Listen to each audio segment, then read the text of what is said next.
Hello, good evening. Welcome to Health Week. This week has been an amazing time for us to rethink our health. And when you think about complete health journey, it involves all of the dimensions of wellness that we learned from Dr. Darren Morton. And not only that, but this week we have the privilege of having amazing health professionals sharing with us more of a zoom look into what each dimension of wellness means and how it can help us. It is true that we all have always something to improve, especially regards to our whole person health. And it's up to us to really see where is that you need to improve. I mentioned yesterday that I know for sure the areas and the dimensions that I need to improve. One of the areas that I always feel like I'm lacking is in terms of becoming more active. Yes, I'm busy and I'm running around, especially having a toddler at home. I feel tired sometimes of just running around and doing errands and cleaning, but that not necessarily is physical exercise or physical activity. And sometimes you just need to do something for yourself and do something to relax as well. So I know for sure that my dimension of wellness that I want to improve the most is how can I be intentional about my physical activity. But there are other people that may look at other dimensions. For example, today you're going to meet my friend Juliana Muniz, and she's going to be sharing with us a little bit of her whole person wellness journey.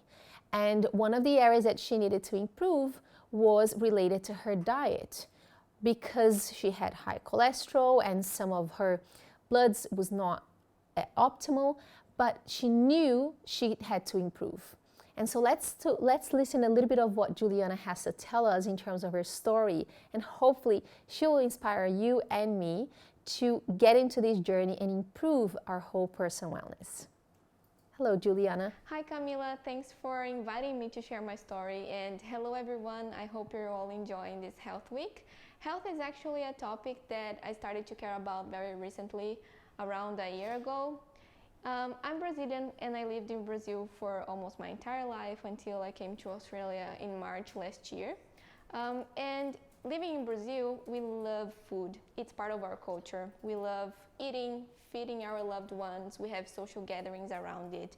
And people can have the idea that the Brazilian diet is very healthy because we eat rice and beans every day, but we also eat a lot of dairy, meat, refined sugars and refined flours and saturated fats, and that's not good for your health at all. But living there, I thought that was okay because I grew up eating that. And people used to look at me and think that I was healthy because I'm skinny, or think that I actually needed to eat more to put on some weight, when I was actually eating a lot of those bad foods and I was not healthy at all. But what no one knew was that I actually had pretty high cholesterol, and being the same way that I am now, skinny with the same weight, I had really high cholesterol. And I went to the doctor, find out that I had high cholesterol, but I didn't really care because I was young and I just kept eating the way I wanted. I was the type of person that could not stand the idea of becoming vegetarian. My husband actually suggested that to me a few times, but I shut him down. I told him that we would not become vegetarians. We would eat whatever we wanted. It seems like Juliana was freezing in your screen, so we're just gonna restart her video again because I want to make sure she didn't really take a picture, she did a video for us, so I wanted to see her. And the interesting thing is that she actually recorded her story in the kitchen for a reason, because I think a lot of her journey has to do with spending more time in the kitchen, preparing homemade meals, and I know that this has changed her life, not only nutritionally, but in the whole aspect of how she relates to food.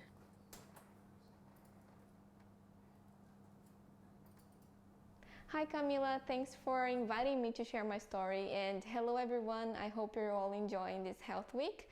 Health is actually a topic that I started to care about very recently, around a year ago. I'm Brazilian and I lived in Brazil for almost my entire life until I came to Australia in March last year. And living in Brazil, we love food. It's part of our culture. We love eating, feeding our loved ones. We have social gatherings around it. And people can have the idea that the Brazilian diet is very healthy because we eat rice and beans every day, but we also eat a lot of dairy, meat, refined sugars and refined flours and saturated fats, and that's not good for your health at all. But living there, I thought that was okay because I grew up eating that. And people used to look at me and think that I was healthy because I'm skinny, or think that I actually needed to eat more to put on some weight, when I was actually eating a lot of those bad foods and I was not healthy at all. But what no one knew was that I actually had pretty high cholesterol, and being the same way that I am now, skinny with the same weight, I had really high cholesterol. And I went to the doctor, find out that I had high cholesterol, but I didn't really care because I was young and I just kept eating the way I wanted. I was the type of person that could not stand the idea of becoming vegetarian. My husband actually suggested that to me a few times, but I shut him down. I told him that we would not become vegetarians. We would eat whatever we wanted, because why would we just, want to eat something and not eat it? Because I thought it was very painful not to have meat in my diet or dairy, and I couldn't see life without it. So when I arrived in Australia, we started to make friends with a lot of people that are plant-based and healthy, and we started to get to know plant-based food and try different food that we didn't have in our home country. And these foods were so delicious, and I started to enjoy vegetables more, and that's how our journey began. We were influenced by our friends to slowly let go of meat in our diet, and we would have very occasionally when we went out to eat, but at home I would not buy that anymore, and we kind of became vegetarians. I would still have dairy frequently, but no meat. So then, after a while, I decided to give it a try to the CHIP program. Me and my husband started the program, and when you start the CHIP program, you have to take a blood test to see after a few weeks if you had any improvements. So we did our blood tests, and the results came a week later, and I must say they were pretty discouraging because, let's face it, we were way more healthier than we were before. We had a very good diet comparing to our lifestyle in Brazil. We were not having pizza and burgers every day, and we were not having meat at home. Dairy, yes, but way better, a lot more vegetables. And then when I checked my blood tests, I had pretty high cholesterol still. And then I got very upset, and I just was confirming with the fact that maybe I was meant to have high cholesterol for the rest of my life and nothing was going to fix it. But even a bit discouraged and not believing that CHIP would fix my problem, I just followed the program the way that you're supposed to. And 3 weeks later, we did our blood tests again. And a few days later, we received the results. I remember that I was cleaning the house, and my husband that was doing the CHIP program with me, and he also had pretty high cholesterol. He came running up the stairs and he had the mail on his hands, and he was so excited, and then he told me, "We are becoming plant-based." And I was like, what is wrong with you? What changed your mind? And he was like, "I just received the blood test results and our cholesterol is normal." So today, I still have the Brazilian culture in me. I still love food. I still love feeding my loved ones, but now I do it on the right way. We've been enjoying life so much more, and we have so much more energy now. I'm so grateful for the CHIP program for presenting that to us, the new lifestyle. And we are very excited to share this story with all of you and with all of our friends. And yeah, if I could give you an advice, become plant-based. Thank you, Juliana. That is an amazing story. It's so good to hear from people that were doing well, but then they just had a desire to do even better and they achieved the results. And that person can be you. Because, as I said, we're offering you a free opportunity to be part of a Live More project with us. So today, at the end of the session, you're going to get more information. How can you sign up to be part of a Live More project group? In this case of the story, Juliana, she was participating on a CHIP or Complete Health Improvement program group that took place in Newcastle. And as Dr. Darren Morton shared earlier this week, he's also one of the presenters of this project. But most recently, Dr. Darren Morton launched his new program, the LIFT project. And when you come to do the Live More project with us, essentially, you're going to take advantage of all of these great programs out there and put it into practice. You're going to learn more information, useful information and practical information to help you to make wiser decisions towards your health. But most important, you're going to surround yourself with people that also care about their health journey. And you're able to share ideas and share stories and be empowered to get onto your successful whole person health journey. So I want to remind you to stay until the end, look into how you can join our group on the Live More project. Tonight, I have the privilege to welcome my friend Dr. Horatio, and he's going to be sharing with us a little bit of, from a professional, a psychiatrist's point of view, on how can we avoid anxiety, depression, emotional unwellness, and how can we thrive emotionally, especially on the days that we're living today in the environment of uncertainty. Not only that, but I was thinking there's actually a thinker, and George Bernard Shaw, he said that the only way, one of the ways to avoid to become miserable is to not have enough leisure time to think or wonder whether you are happy or not. Is this true? Is it possible that we can avoid being miserable? Can we avoid getting into the deep hole with other measures, practical measures? Well, I'm sure that you're going to be inspired today by Dr. Horatio talk. So I just want to quickly introduce him to you. He's currently in the final stages of his psychiatric training with subspecialty training in child and adolescent psychiatry. He has a passion for holistic mental health care using a whole person bio-psycho-social spiritual coach approach. And so we're very excited because we're not only listening from a health professional, a psychiatrist's point of view, but somebody that looks at the person as a whole and really cares about whole person health. Hello, Dr. Rachel, welcome.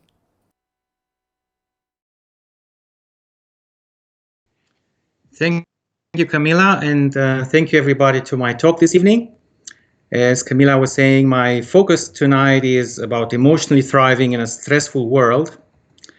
And as we've been talking about the 7 dimensions of wellness, which are the focus of our Health Week, my focus will be on this little one here, the orange one, emotionally thriving. So what is emotionally thriving? There are probably 3 components to emotionally thriving that we usually think about. One is feeling happy, but not only that, it's also about understanding, controlling our own emotions, as well as understanding other people's emotions and showing empathy to their distress, their difficulties. This is what we call emotional intelligence. You might have heard of the IQ. There's an equivalent EQ for emotional intelligence, which can be calculated. If you want to find out more about this, just go to this link on the screen.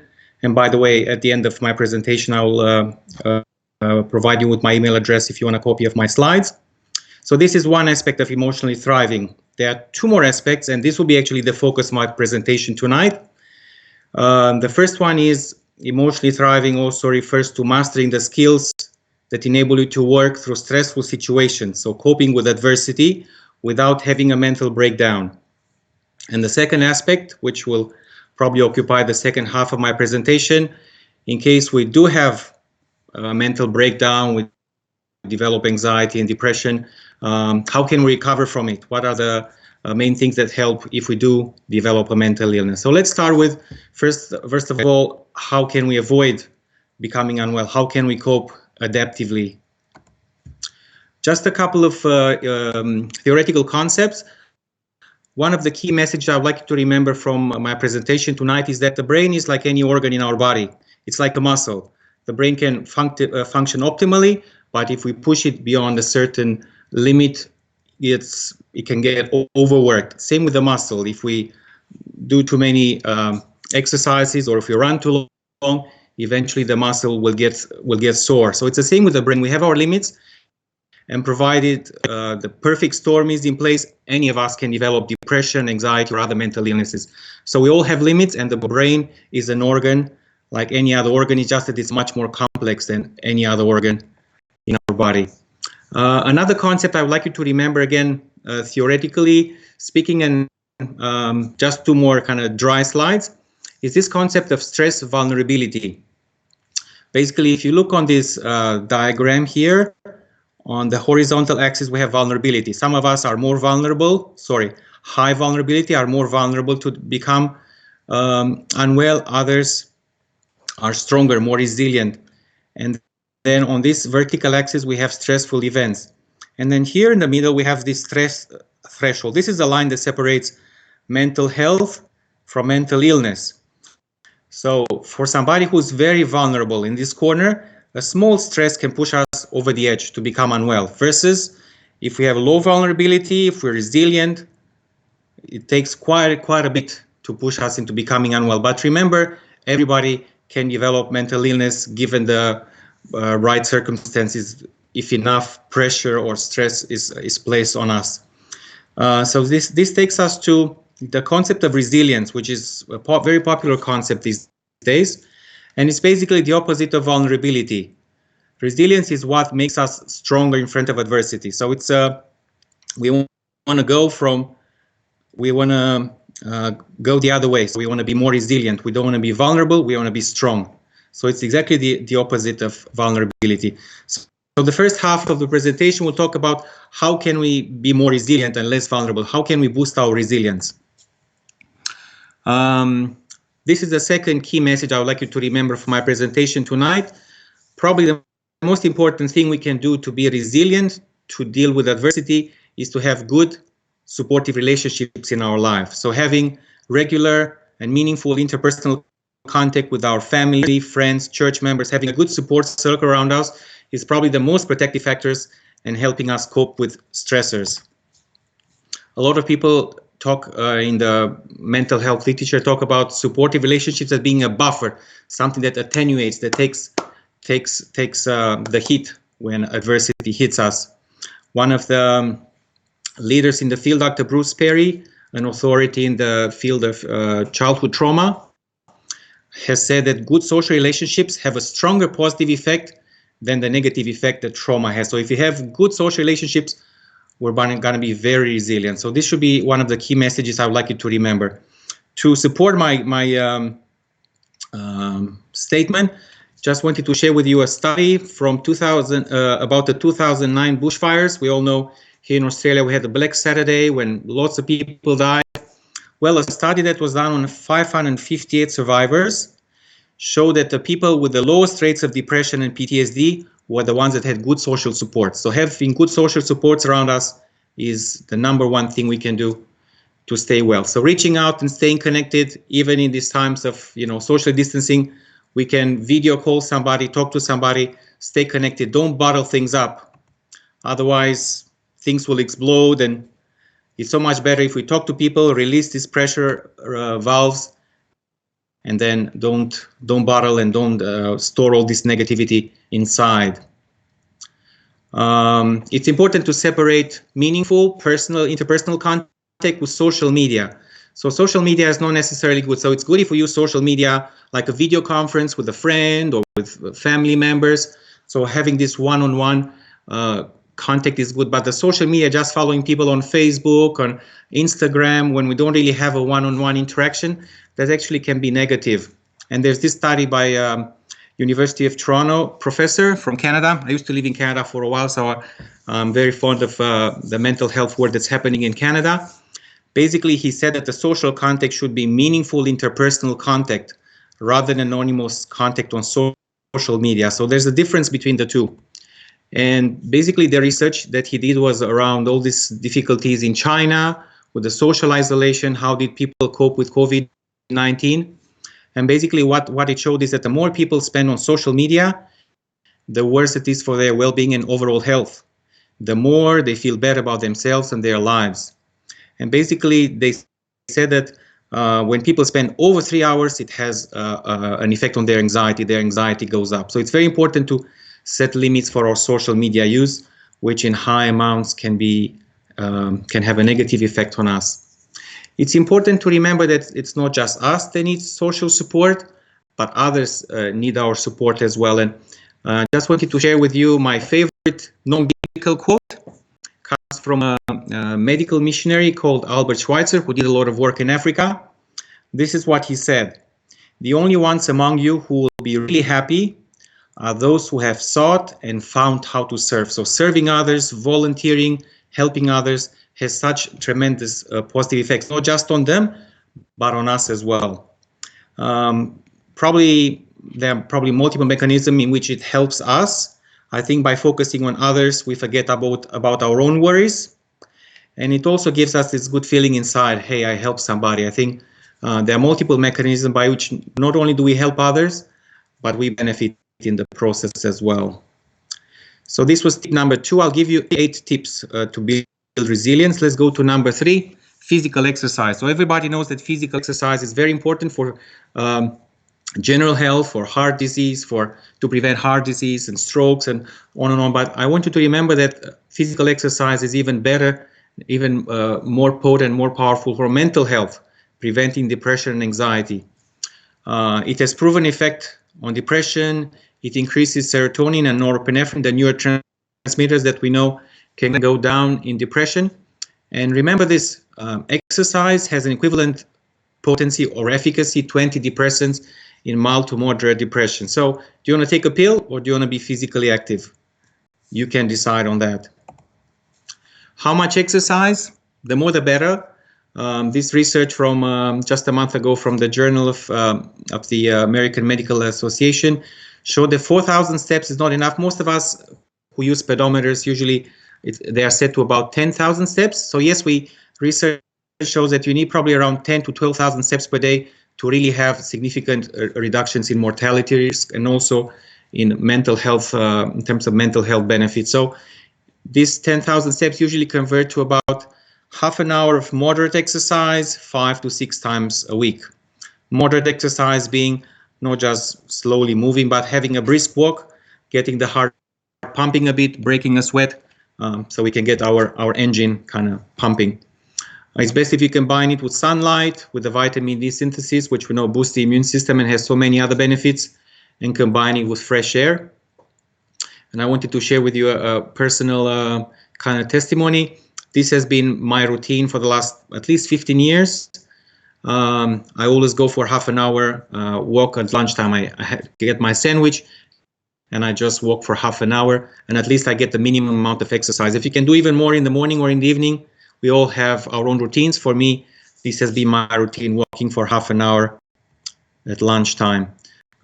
Rest is very important. Our brain, like the muscle, needs to recharge. How do we improve the quality of our sleep, of our rest? Physical exercise is important, having a regular routine, regular sleep time, using the bed just for sleeping and intimacy. Don't bring your laptop, your phone, don't watch TV in bed. Avoiding caffeine if you drink coffee, which I don't recommend. Smoking, alcohol, all these bad substances.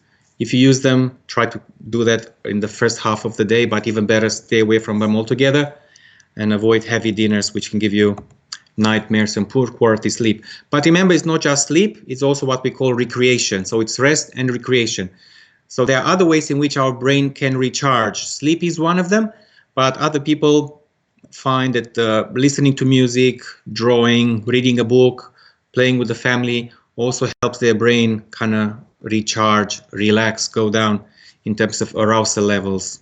So we all have to identify things that help us relax, whether it's gardening, cooking, photography, reading. I just listed a few of these, and kind of making sure that we make time every night for a good quality sleep, and also are proactive about setting some time aside every day for recreation.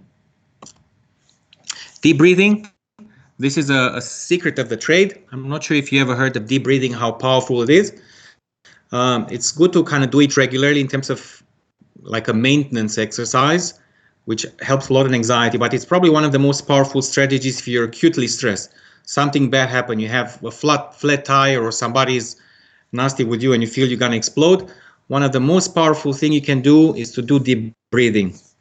And it's basically maybe inhaling for 4 seconds, holding it in, exhaling for 6 seconds, and then holding. So having this long cycle for each breath, if you do this 5, 6, 10 times, it works miracles. For instance, in panic attacks, which are the most intense type of anxiety somebody can experience, we usually say, we in psychiatry just say, reassure the person and just keep telling them, focus on your breathing, deep breathing, focus on your breathing. If you keep doing that, any kind of anxiety will slowly melt away. There's nothing probably as powerful as deep breathing. So I'll demonstrate to you kind of how it has to be. So remember, inhaling for 4.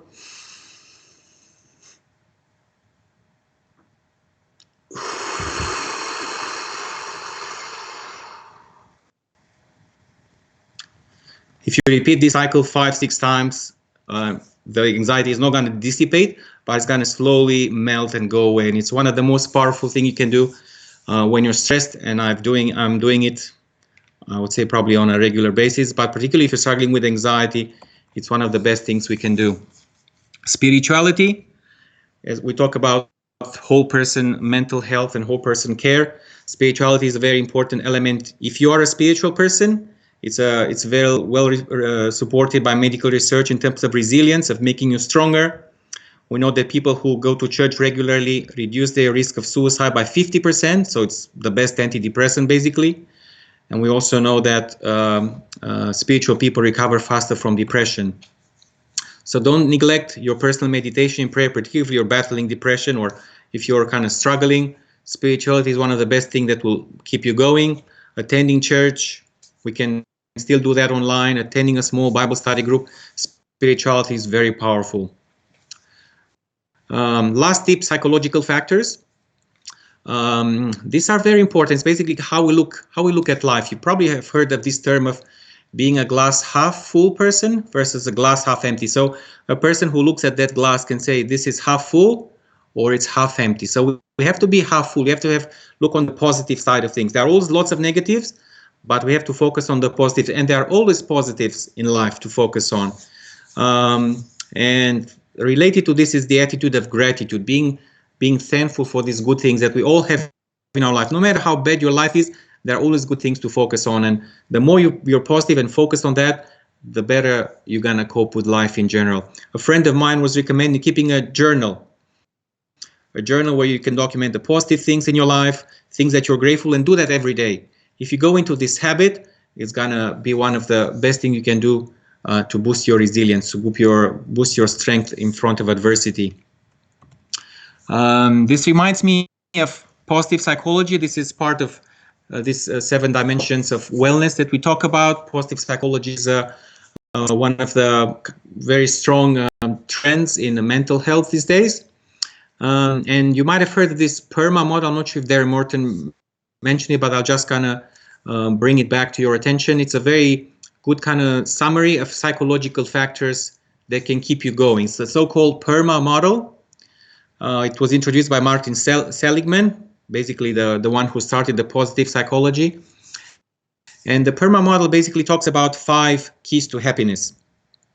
And PERMA comes from the initials from these 5 words. So positive emotions, I already spoke about that. Focus on positive things. Make sure that you introduce every day some things that bring joy to your life. Engagement is something that might be a bit new to you. It's enjoying what you do. So if you have, for instance, a job that you really enjoy, you're not going to feel tired. You're just going to be excited about going to work. And you have this feeling of being in the flow, or being in the zone. You're very entrenched in what you're doing. You like what you're doing. And this level of engagement can also make you happy, can be one of the main factors in happiness. Relationships, we talked about earlier, as I mentioned, having good social connections, love, intimacy is very important as well. Meaning, having a purpose, having a meaning in life, something beyond just your routine life, something metaphysical. Spirituality would go in here. So as I said, people who are spiritual are doing better when it comes to stress in life. And accomplishments. This is particularly valid for guys like me. Quite often, women get more joy, more happiness from relationships. Quite often, guys get more joy, more fulfillment from accomplishments, achieving things, doing things, or more like getting things done. So accomplishments are also one of the main things that can make us happy as well. So remember this PERMA model. I'm not sure if it was already presented or might be again presented during Health Week. So let's move on now to what happens if I do develop a mental illness. Mental illness is very common, and unfortunately, we're all prone to develop that. So I just thought I'd do just a quick introduction in mental illness and the most common types of mental illness. So the most common type of mental illness people are battling these days is what we call anxiety or excessive worrying, which affects your day-to-day life. So worrying too much about even small things that shouldn't really cause so much trouble for you. The most common type of anxiety is the so-called social anxiety, which means it's like this person here. You're very shy, so it's kind of the on the spectrum of shyness is like being extremely shy. I'm terrified of going and talking to others. So this lady doesn't even dare going and talking one-on-one, or let alone performance anxiety. Being on a stage is probably the most difficult thing we can do when it comes to social relationships. So social anxiety means struggling to talk to people and build relationships. Second kind of clinical anxiety disorder is the so-called generalized anxiety disorder, and it's this lady here that's kind of scratching her head, worrying about everything and anything, about sickness, health, stress, work. These are people that spend hours and hours every day worrying. This is again quite a disabling type of anxiety disorder. Two more types of anxiety disorders: agoraphobia. These are people that struggle in crowds, going to shopping malls, public transport. They also struggle in elevators or in confined spaces. This is again a type of anxiety disorder called agoraphobia. And the last one, panic disorder. These are people that have recurrent panic attacks. And a panic attack is like this lady here. Quite often you have this feeling of impending doom, we say in psychiatry. You feel you're gonna die. The heart is beating fast, you cannot breathe, you're sweating, you're shaking, you're having tummy aches. It's like this horrible physical sensation that you have without anything really causing it. So it's again a very disabling type of anxiety. So anxiety is the most common type of mental illness that we treat in psychiatry. The second most common, but probably a bit more popular to us, is depression. And we all go through periods of what we call blue, feeling a bit sad. We lose a job, we lose a loved one, we grieve. So we can all react being a bit sad. But clinical depression is beyond that. So there are quite clear criteria for what clinical depression is. Basically, you have to be persistently sad for at least 2 weeks at a time. And you have to meet at least 5 of these 9 criteria. These are from the psychiatric Bible, the so-called DSM-5. So first of all, there are psychological symptoms. So it's feeling sad. Quite often when you're depressed, you don't enjoy the things you used to enjoy. Your hobbies don't bring any pleasure. It's what we call anhedonia. You have these feelings of worthlessness and inappropriate guilt. You make yourself guilty over everything. Like your child, let's say, is not doing well in school, and all of a sudden it's my fault. I'm a bad parent because my child is lazy and is not doing anything. So it's inappropriate guilt. And suicidal ideation, wanting to end your life, which is usually a sign of severe depression. So these are the first 4 symptoms called psychological symptoms of depression. And then we have the so-called biological symptoms of depression. So it's kind of how your whole body is affected by this, because it's a brain disorder that affects not just the brain, but has later on implications for your whole body. So you're not sleeping well. Quite often you fall asleep, but you get up early in the morning and you cannot fall back asleep. Your appetite goes down and you lose weight. You're lethargic, you don't have any energy, you're kind of like, just leave me alone kind of thing.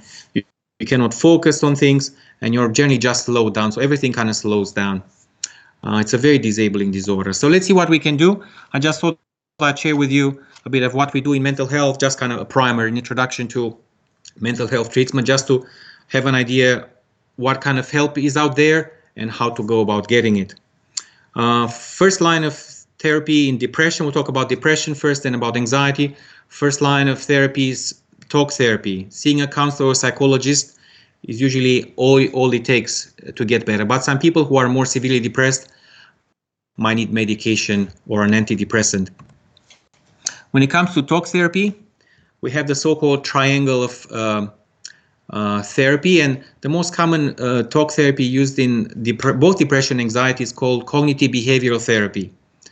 A bit of a mouthful, but basically it's going to be easy if you look at this triangle. So basically you're struggling in case of depression with sadness, in case of anxiety with being worried all the time. So these are emotions, and we can't really influence them directly, but what researchers showed is that these two other components of a being is thoughts and behavior, and they're all interconnected. If you manage your thinking patterns, or if you manage your behavior, quite often indirectly you can change your emotions. And this is what CBT, this most common type of therapy, is based on. So it's usually based on cognitive interventions that work on thought, and behavior intervention that deal with your behavior. So behavioral component, relaxation techniques, breathing techniques like the one I showed you. There are other relaxation strategies that help you relax if you're very stressed. Quite often people with depression might also be anxious or very stressed. And then typical in behavior is what we call in depression. And this behavioral component is what we call activating your behavior, pushing yourself to do things even though you don't feel like doing them. Because quite often in depression, you're slowed down, you don't have any motivation. But exactly the things that will help you are pushing yourself, pulling yourself up by the bootstraps, as we say.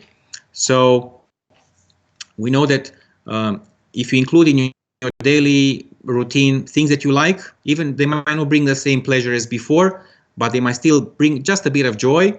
And adding every day some of this, what we call mastery or achievement activities, is going to go a long way in helping you recover faster from depression. So every day you should include pleasurable and mastery activities. The more of this you do, the faster you bounce back from depression. And here, just a few activities. Spend some time in nature, read a book. These are basically the hobbies or the things that help you, as we talk about recreation, help you recharge your batteries, relax, recharge. So introducing one of two of these every day, and also introducing some of the mastery activities. Quite often people with depression, they just want to lie in bed, they don't want to do anything. Forcing yourself to at least make your bed and clean up your room every day, or doing one or two of these things every day. The more of this you do, the faster you pull yourself out of depression. So you have your own part to play in recovering from depression. And quite often when you see a therapist, they would put together a behavioral activation chart in which you would list the pleasurable activities and the achievement or mastery activities, and you would keep track of them every day, and you see your therapist once a week, and from week to week you add more and more of these activities to help you recover faster. So this is the behavioral component. The other component that quite often we have to address in CBT, in talk therapy, are what we call cognitive distortions or unhelpful thinking patterns. And I already gave you the one with being a glass half full versus glass half empty. So kind of changing your optic to look on the positives, not on the negatives. Quite often in depression you have this dark lens, you see everything in dark, and you have this very distorted view of reality. So kind of working on bringing a more balanced view, working on your thinking, can also help a lot in bouncing back from depression. So behavioral and cognitive intervention, part of talk therapy. Antidepressants, this is something that you have to see quite often a psychiatrist like myself for. A lot of them, they have benefits, they can have side effects as well, so you have to kind of balance the benefits and the side effects. But particularly in severe depression, they can be life-saving interventions. Remember, antidepressants don't kick in right away. Usually it takes a couple of weeks for them to kick in, and we only see the full benefit after 4 to 6 weeks. So recovery from depression is usually a process that takes weeks, sometimes even months. We don't have any very quick fixes for depression. And most guidelines today say that once you recover from depression, if you're on an antidepressant, you should continue on it for at least 1 year. Things are quite similar in anxiety disorders. Again, the first line of intervention is seeing a psychologist, talking, doing CBT, but some people with more severe anxiety might benefit from an antidepressant medication as well. Again, we have behavioral interventions and cognitive interventions. The main difference is in the behavioral component in anxiety. Basically, in anxiety, what you have to do is you have to confront your fears. Running away from the things that trigger your anxiety is just kind of what we call reinforce the anxiety, and you're never going to get better. So basically, you have to not avoid the triggers, but sit with the anxiety. And the more you do that, the brain, the amazing brain that God has given us, has this plasticity, can adjust, can habituate to these triggers, leading to what we call the extinctions. This exaggerated anxiety or panicky response slowly melts away. So for instance, for somebody who really struggles with going to a shopping mall, has agoraphobia, you start with telling them, okay, you go in front of the shopping mall, stay there for 5 minutes until your anxiety goes down, go home. You practice this a few times and then the anxiety gets better. Then you go inside the door. You don't go in the shop, but you stay inside the shopping mall, which is again still anxiety provoking, but not as bad. So you gradually lift up the bar. And quite often what we do in social anxiety or other type of anxiety disorders, we do a hierarchy starting from things that are not very distressing, that cause maybe just 40% kind of level of distress. And then we work from the easier ones, and then we build up to the most challenging ones. For this person, for instance, going to a concert was 95% anxiety. So we start from the bottom and we learn, we habituate our brain to tolerate increasing levels of anxiety. And anxiety is a treatable condition, thank God. It's one of the conditions that can be very disabling, but you can treat very well. The cognitive component in CBT for anxiety, again, is very similar, dealing with these cognitive distortions. How do you access help? And we just have a few more slides. First line of support is see your GP, what we call primary care or tier 1. A GP will assess you, will diagnose you, do you have depression, do you have anxiety, and then will refer you on to other specialists. Quite often they would refer you on to a tier 2, so the next level up, more specialized mental health support. On the tier 2 we have private psychologists, and these are the ones that do talk therapy, like as we said, for depression, behavioral activation, or for anxiety, what we call graduated desensitization, so getting used to increasing levels of anxiety. So a lot of people get better just with seeing psychologists. And there's a Medicare provision called a mental health care plan, which allows everybody to get up to 10 free sessions or Medicare rebated sessions with a psychologist per year. And this is because quite often a course of CBT can lead to fruition, can help you bounce back from depression or anxiety, even in 10 sessions. So talk therapy is very powerful. Also a tier 2 private psychiatrist, when you need medication, particularly when your GP is not very comfortable to prescribe an antidepressant. Some do, some refer to a psychiatrist, or with more severe depression, it's good to see somebody like me to kind of look at what kind of medication can also help if talk therapy is not enough. And then very severe cases might need what we call public community mental health clinic support. So this is a clinic like where I work now with adolescents with severe mental health issues, where they can be seen on a weekly basis. So these are the 3 tiers of support you can get here in Australia. And thank God, most of them are available now over telehealth. Medicare has introduced a lot of provisions, so you can get a lot of help just like that over Skype session or Zoom session and so on. If acutely unwell or suicidal, remember, people can die, particularly from depression, so it's very important to get help right away. So there are 24-hour lifeline for adults, kids helpline for children up to the age, and young people up to the age of 25, or if the acute risk of somebody, being acutely suicidal, really wants to kill himself, then just drive them straight to the emergency department, where they will see a mental health clinician, and that can refer to either community mental health support, or can even recommend a short admission to the hospital to avoid that person hurting themselves. So summary of my messages, like the muscle, the brain has a certain endurance beyond which all can become mentally unwell. And the 8 tips I shared with you earlier, the importance of social relationships, reaching out and helping others too is very important. Physical exercise, which is even more important for mental health than for physical health. Rest and recreation, deep breathing when acutely distressed, Spirituality, if you're a spiritual person, spirituality can be one of the most protective factors. And then psychological factors, having a positive, thankful attitude, as well as the PERMA factors, positive emotions, engagement, positive relationships, meaning, and accomplishment. And then if you need help for C or GP, we can then refer you to a psychologist or recommend you start on an antidepressant. Just wanted to signal with you a free resource. We have started recently a Facebook group called Adventist Mental Health Support. You can go to this link and request to join.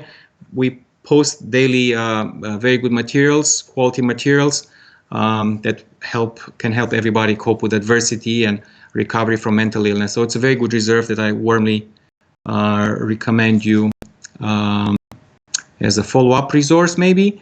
If you have any question, we don't have time for questions, but you can send me an email. And if you want a copy of these slides, that is available as well if you can send me an email. Thank you very much for your presentation, for attending my presentation. I hope you got a bit of a feeling of how to build your resilience and how to recover in case you do develop a mental illness. And I encourage you all to stay safe and stay well. Thank you very much.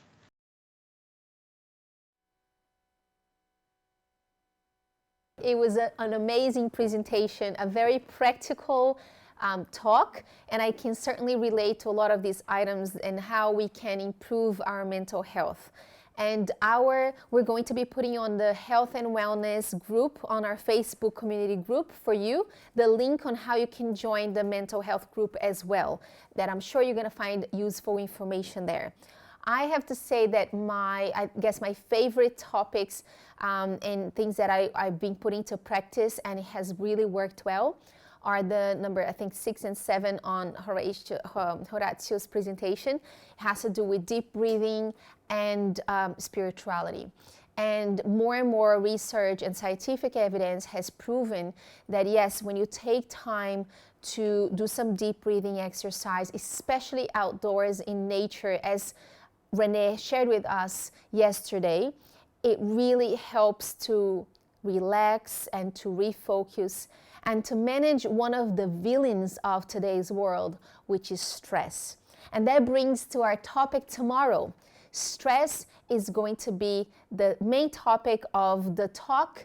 Dr. Luis Fernando Sela will be with us tomorrow night and doing another presentation. How can you build that resilience by dealing with the major enemies of today's mental health? Stress, overly stressed. I think all of us can relate that we find this world pretty stressful. It's full of surprises and uncertainty, but there are ways that you can do to deal with that sort of stress. And the other point that I love about tonight is just having a group that you can relate with. Research says that people, when they go to church, they attend a church once a week, they find relief and they can cope with depression, and they have a lot of great results when dealing with anxiety and depression. However, in days like today, that you may be prevented from attending a church, what does it help? And actually, latest research has also associated the study of the Bible, the reading of the Bible, and relaxation. It's associated with also coping stress and coping with depression and anxiety. So guess what? All of these are available for us for free. You can breathe freely, you can go to nature freely, and you can speak to God, you can read your Bible freely. And these are things that I've been taking more into practice in my day-to-day. And I can assure you, it really works. It's not just a number on scientific research, but it's a personal connection that you will have with your Creator and with yourself. And I'm very excited tonight to announce the winner, who is going to be taking this beautiful book, How Not to Die at Home. And so we have a winner. If you go and see on our Facebook community group for health and wellness, which is free to join, everybody is welcome. The link is also at the end of our presentation every evening for you to join. And our winner is Juliana, and she was able to do her wellness snapshot for free as well, and do a post about her wellness snapshot to show everybody. And she didn't really have to post all of them, but she was brave enough and she did. So the challenge was that she was going to talk about what was the dimension that she was thriving. And it looks like she's thriving because she's a non-smoker and she eats very little sweets, not a lot of desserts. Well done, Juliana. Continue on your health journey. As you can see, if you're part of our group, we have been posting some recipes, practical tips on how you can enjoy more in a practical way this health week. If you're not part of the group yet, go right now and it takes 1 second for you to be part of it and you'll be receiving these tips on a daily basis.